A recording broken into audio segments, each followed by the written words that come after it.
Detention camp কি করবে? করার প্রয়োজন হবে কেন? পকেট তো ঘাট ধরে ফেরত দেওয়া হচ্ছে না, বার করে দেওয়া হচ্ছে না। যখন হবে, যদি সে পরিস্থিতি তৈরি হয়, তখন দেখা যাবে। রাজ্যে সিএ লাগু হতেই শুরু হয়েছে তরজা। সিএ করতে দেব না বলে সামিল হয়েছেন বাংলার মুখ্যমন্ত্রী। তা নিয়ে সরগরম হয়েছে অন্যান্য তৃণমূল নেতারাও। এদিকে মুখ্যমন্ত্রী বলছেন, রাজ্যে ডিটেনশন ক্যাম্প করতে দেব না, মানুষের অধিকার কাটতে দেব না, এর জন্য যদি জীবন দিতে হয় আমি দেব। আর এই মন্তব্যের পরিপ্রেক্ষিতে এবার কটাক্ষ শানালেন প্রাক্তন বিচারপতি অভিজিৎ গাঙ্গুলি। তিনি মুখ্যমন্ত্রীকে বিদ্রূপ করে বললেন, ডিটেনশন ক্যাম্প করার বিষয়ে আসছে কি করে? উনি সারাদিন অসত্য কথা বলেন, এদের কোনো কাণ্ডজ্ঞান নেই। আসুন শোনাই কি বলছেন বিজেপি নেতা অভিজিৎ গাঙ্গুলি। ডিটেনশন ক্যাম্প কি করবে? করার প্রয়োজন হবে কেন? পকেট তো ঘাট ধরে ফেরত দেওয়া হচ্ছে না, বার করে দেওয়া হচ্ছে না।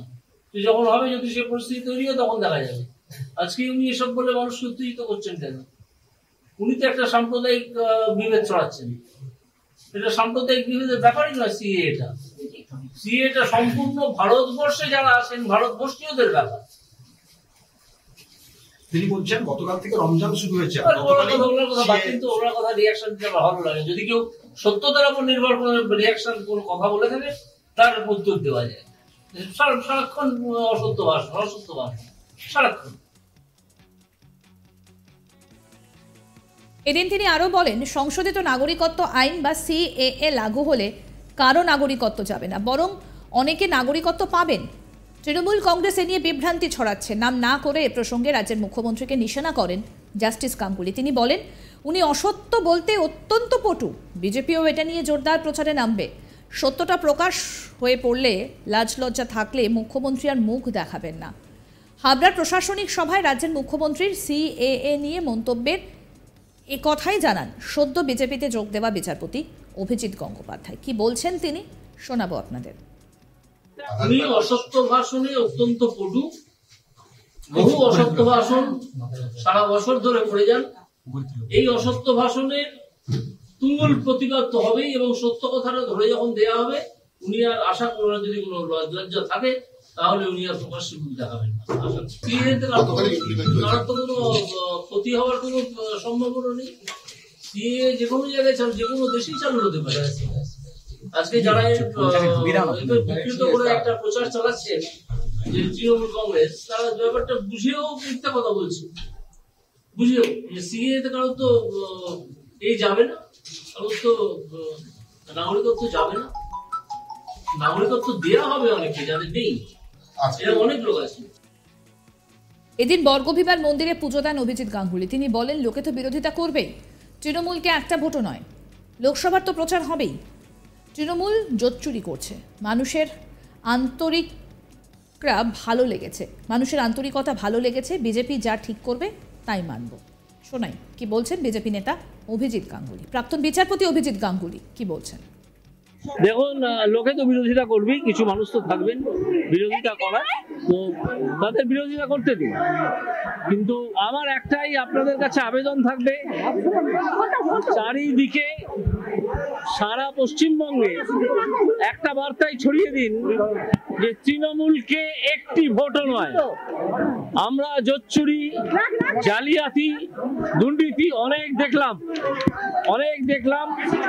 আর নয়। এবার একটা শুরু করতে হবে, যে শুরুর দিন আসছে এই লোকসভা ভোটের দিন। লোকসভার তো প্রচার হবেই, তার সঙ্গে সঙ্গে মনে রাখতে হবে যে এই দুর্নীতিগ্রস্ত সরকারকে সরিয়ে আমাদেরকে 2026 সালে বাংলায় ক্ষমতায় আসতে হবে।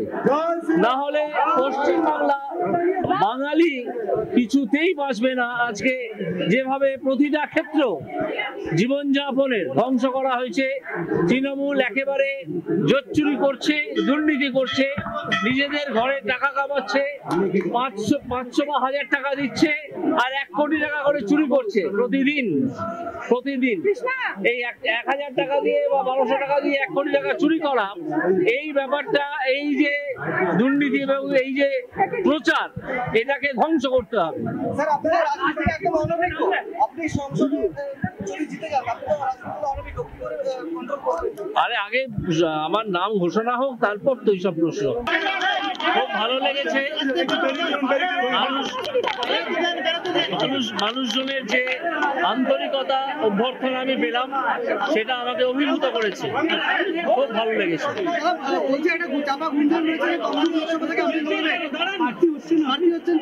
এটা আমি আজকে এখানে পুজো দিতে এলাম, তারপর দেখা যাক ওখানে লিস্ট বেরোবে।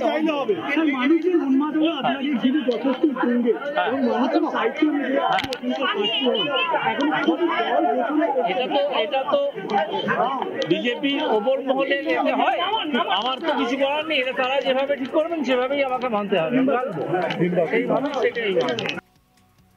রাজ্যে সিএ লাগু হতেই শুরু হয়ে গিয়েছে রাজনৈতিক চর্চা। সিএ করতে দেব না বলেও সামিল হয়েছেন বাংলার মুখ্যমন্ত্রী, আর তা নিয়ে সরগরম অন্যান্য তৃণমূল নেতারা।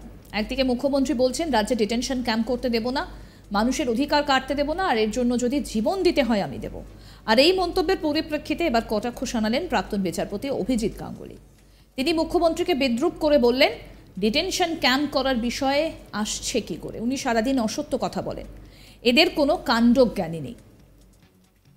বিজেপি নেতা অভিজিৎ গাঙ্গুলি তিনি বলছেন যে ডিটেনশন ক্যাম্প করার বিষয়ে প্রয়োজন আসছে কি করে, সেই প্রশ্ন তুলেছেন তিনি। এবং কাউকে তো ঘাট ধরে বের করে দেওয়া হচ্ছে না, সেই পরিস্থিতি হলে দেখা যাবে। উনি সাম্প্রদায়িক বিভেদ তৈরি করছেন, এটা সাম্প্রদায়িক বিভেদ তৈরি করার বিষয় নয় বলছেন প্রাক্তন বিচারপতি এবং বর্তমান বিজেপি নেতা অভিজিৎ গাঙ্গুলি।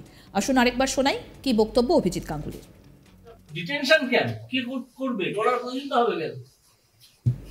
ওকে তো ঘাট ধরে ফেরত দেওয়া হচ্ছে না, বার করে দেওয়া হচ্ছে না। তুই যখন হবে, যদি সে পরিস্থিতি তৈরি হয় তখন দেখা যাবে। আজকে উনি এসব বলে মানুষকে উত্তেজিত করছেন কেন? উনি তো একটা সাম্প্রদায়িক বিভেদ ছড়াচ্ছেন। এটা সাম্প্রদায়িক বিভেদের ব্যাপারই নয়।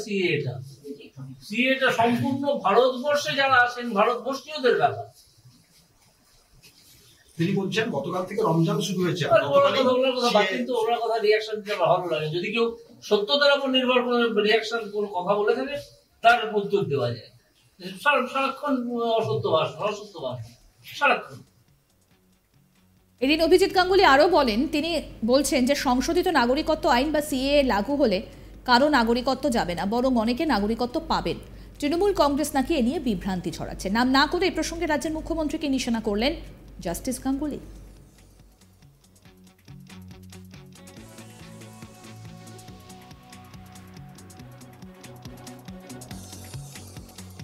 তিনি বলছেন বিজেপিও এটা নিয়ে জোরদার প্রচারে নামবে, এবং তিনি রাজ্যের মুখ্যমন্ত্রীকে নিশানা করেছেন। তিনি বলছেন যে রাজ্যের মুখ্যমন্ত্রী নাকি অসত্য বলতে অত্যন্ত পটু।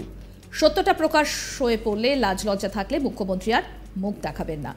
আরও আপডেট পেতে দেখতে থাকুন আজ তাক বাংলার ইউটিউব চ্যানেল, সাবস্ক্রাইব করে নিন।